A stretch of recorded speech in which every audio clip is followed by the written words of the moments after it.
بسم اللہ الرحمن الرحیم۔ عن ابی ہریرہ عن النبی صلی اللہ علیہ وسلم قال يدخل الجنت اقوام افئدتهم مثل افئدۃ الطیر۔ ابو ہریرہ رضی اللہ عنہ سے روایت ہے کہ نبی صلی اللہ علیہ وسلم نے فرمایا، جنت میں ایسے لوگ داخل ہوں گے جن کے دل نرمی اور لطافت میں گویا پرندوں کے دل ہوں گے۔ یعنی یہ گویا رسالت مآب صلی اللہ علیہ وسلم نے جنت میں جانے والوں کے باطن کی طرف توجہ دلائی ہے کہ اگر دل میں سختی ہے، دل میں شقاوت ہے، تو اس کا ظہور صرف ہماری دنیا کی زندگی کے معاملاتی میں نہیں ہوتا، وہ ہماری دینی زندگی پر بھی اثر انداز ہوتی ہے۔ اسی لیے بہت سی روایتوں میں حضور صلی اللہ علیہ وسلم نے بتایا کہ اپنے اندر نرمی، شفقت اور محبت پیدا کرو۔ نرمی، شفقت اور محبت دنیا کی زندگی میں بھی بہت کچھ خیر پیدا کرنے کا باعث بنتی ہے۔ جس وقت ہم سختی اختیار کر لیتے ہیں یا ہمارے دلوں میں ایک طرح کی شقاوت پیدا ہو جاتی ہے، جس کو قسط قلوبکم سے قرآن نے تعبیر کیا ہے کہ دل سخت ہو گئے، تو اس کا نتیجہ دنیا میں بھی ہمارے رویوں کی خرابی میں نکلتا ہے۔ یہ جو دنیا میں ظلم ہوتے ہیں، ستم ہوتے ہیں، یہ جو غریبوں کے ساتھ زیادتیاں ہوتی ہیں، کمزوروں کے ساتھ زیادتیاں ہوتی ہیں، ضعیفوں کے ساتھ زیادتیاں ہوتی ہیں، یہ جو ہم دیکھتے ہیں کہ انسان دولت پا کر، اقتدار پا کر لوگوں کو اپنے پاؤں تلے رونتے چلے جاتے ہیں، یہ اس کے بغیر ہو نہیں سکتا اگر دلوں میں سختی نہ ہو۔ دل کے اندر نرمی ہو، دل میں محبت ہو، تو انسان تڑپ اٹھتا ہے کہ میرے ہاتھ سے کسی کو کیوں تکلیف پہنچے۔ کوئی دوسرا تکلیف دے رہا ہو، زیادتی کر رہا ہو، تو اس کو برداشت کرنا مشکل ہوتا ہے، کجائے یہ کہ بندہ خود دوسروں کے لیے ظالم بن جائے یا ستم توڑے ان کے اوپر۔ تو یہ تو اس کا اثر ہے کہ جو دنیا میں ہمارے معاملات پر ہوتا ہے۔ اب ظاہر ہے کہ اس دنیا ہی کی زندگی میں وہ امتحان درپیش ہے جس سے جنت کا راستہ تلاش کرنا ہے۔ تو جنت کا راستہ کیا ہے؟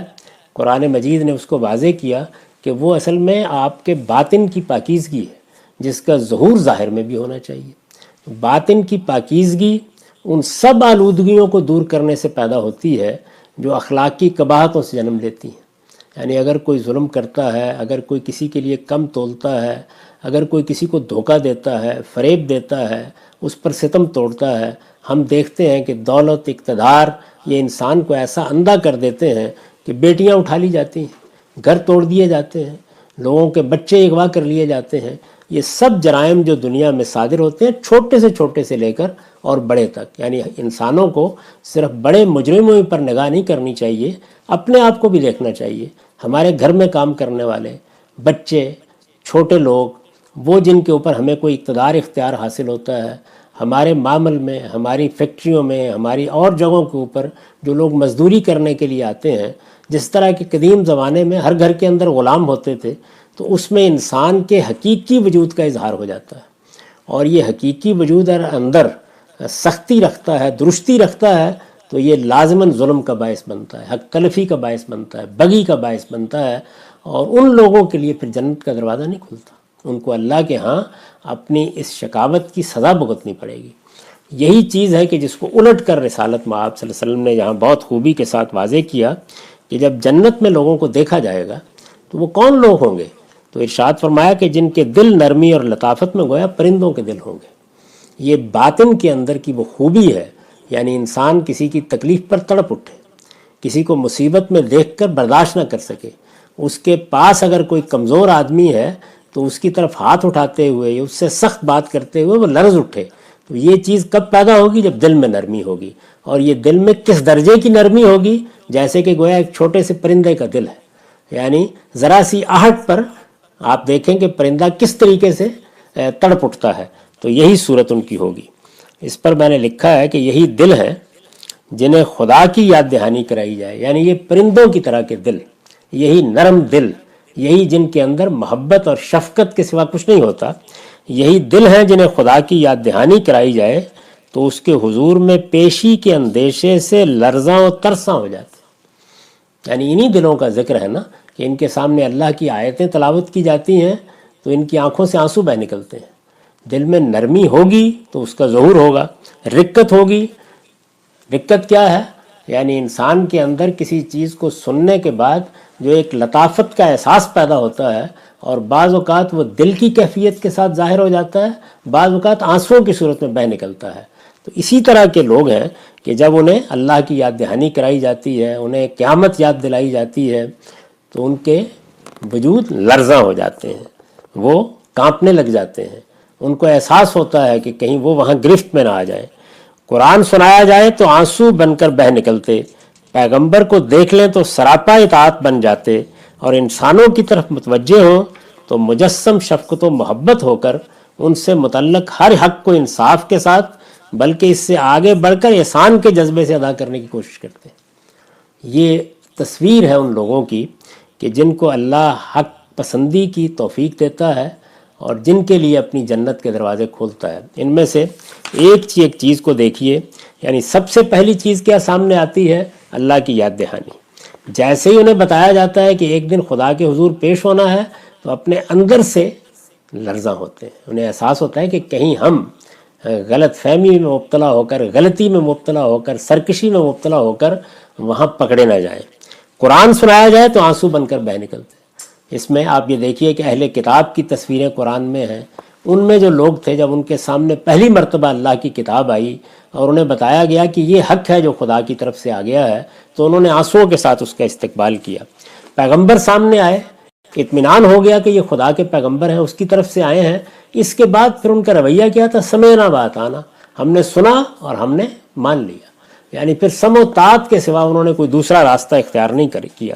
اور اس سے جو کچھ رویہ ان کا انسانوں کی نسبت سے وجود میں آیا اور انسانوں کی طرف متوجہ ہوں تو مجسم شفقت و محبت ہو کر ان سے متعلق ہر حق کو انصاف کے ساتھ بلکہ اس سے آگے بڑھ کر احسان کے جذبے سے ادا کرنے کی کوشش کرتے ہیں۔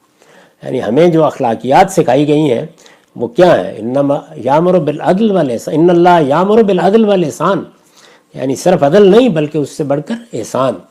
آپ آگے بڑھیں، عدل کے تقاضے تو آپ نے پورے کر دیے لیکن آگے بڑھ کر احسان کے جذبے سے ادا کرنے کی کوشش کریں۔ جنت اسی نرمی، لطافت اور خدا ترسی کا صلہ ہے۔ یعنی انسان کے اندر اگر یہ صفات پیدا ہو جائیں کہ وہ دوسروں کے لیے بھی نرم ہو، تذکیر کے مقابلے میں بھی نرم ہو، حق کوشی کے مقابلے میں بھی نرم ہو، چیزوں کی طرف کسی غلطی کی بنیاد پر توجہ دلائی جائے تو اس پر بھی وہ اس کے سامنے ڈھہ جائے۔ جیسے کہ ہمارے سامنے تصویر آتی ہے کہ سیدنا عمر رضی اللہ عنہ جیسا شخص رسالت مآب صلی اللہ علیہ وسلم کے دنیا سے رخصت ہو جانے کے بعد جب ایک غلط فہمی میں مبتلا ہوا اور سیدنا ابو بکر نے توجہ دلائی تو خود بیان کرتے ہیں کہ میری ٹانگوں میں جان نہیں رہی، اس کے بعد میں گویا گر گیا، یہ حق سامنے آ گیا، اب اس کے سوا کوئی راستہ نہیں ہے، اس کو قبول کیا جائے گا۔ تو جنت اسی نرمی، لطافت اور خدا ترسی کا صلہ ہے۔ سختی، درستی، خشونت اور کساوت اس کے راستے کی سب سے بڑی رکاوٹ ہے۔ یعنی انسان سب سے بڑھ کر جس چیز کو اپنی طبیعت میں پیدا کرنے کی کوشش کرے وہ یہی ہے کہ سختی نہ ہو، درستی نہ ہو، خشونت نہ ہو، کساوت نہ ہو۔ یہ جو سختی کی مختلف صورتیں ہیں، ظاہر ہے کبھی اس کا اظہار آپ کے باطن سے ہوتا ہے، کبھی رویے سے ہوتا ہے، کبھی زبان سے ہوتا ہے، کبھی چہرے سے ہوتا ہے، کبھی انداز گفتگو سے ہوتا ہے۔ یہ اسی کی مختلف تعبیریں ہیں، سختی، درستی، خشونت، کساوت۔ یہ جنت کے راستے کی سب سے بڑی رکاوٹ ہے۔ نبی صلی اللہ علیہ وسلم نے اپنے اس ارشاد میں اسی حقیقت کی طرف توجہ دلائی ہے۔ اس کا بہترین نمونہ آپ کی ذات والا صفات تھی۔ یعنی اگر رسول اللہ صلی اللہ علیہ وسلم کی شخصیت کو ہم سامنے رکھیں جو ہمارے لیے اسوہ حسنہ ہے، نمونہ ہے، تو سب سے زیادہ جو چیز آپ کو نمایاں نظر آئے گی وہ کریم النفسی ہے۔ یعنی اللہ تعالیٰ خود داد دیتے ہیں کہ یہ عرب کے لوگ جو آپ کے گرد اکٹھے ہو گئے تو اس لیے کہ لو کنت فظا غلیظ القلب لانفضوا من حولک، آپ درست خو ہوتے، آپ کی طبیعت میں سختی ہوتی تو یہ ایمان ہو سکتا ہے لے آتے، لیکن آپ کے گرد اس طرح اکٹھے نہ ہوتے۔ یہ جو ایک جماعت بن گئے جن کے دلوں میں الفت پیدا ہو گئی تو اس کا باعث یہ ہے۔ یہ نمونہ آپ کے ماننے والوں میں سے ہر شخص کو ہمیشہ پیش نظر رکھنا چاہیے، اس لیے کہ اسی کی پیروی جنت کی ضمانت ہے۔ تو یہ رسالت مآب صلی اللہ علیہ وسلم نے جنت کے لوگوں کے بارے میں خبر دے کر ہمیں توجہ دلائی ہے کہ اگر وہاں منتخب لوگوں کے دل پرندوں کی طرح نرم ہوں گے تو وہی لطافت، وہی نرمی، وہی محبت، وہی شفقت اپنے اندر پیدا کرو تاکہ جنت کا راستہ تمہارے لیے کھلے۔ وآخر دعوانا الحمدللہ رب العالمین۔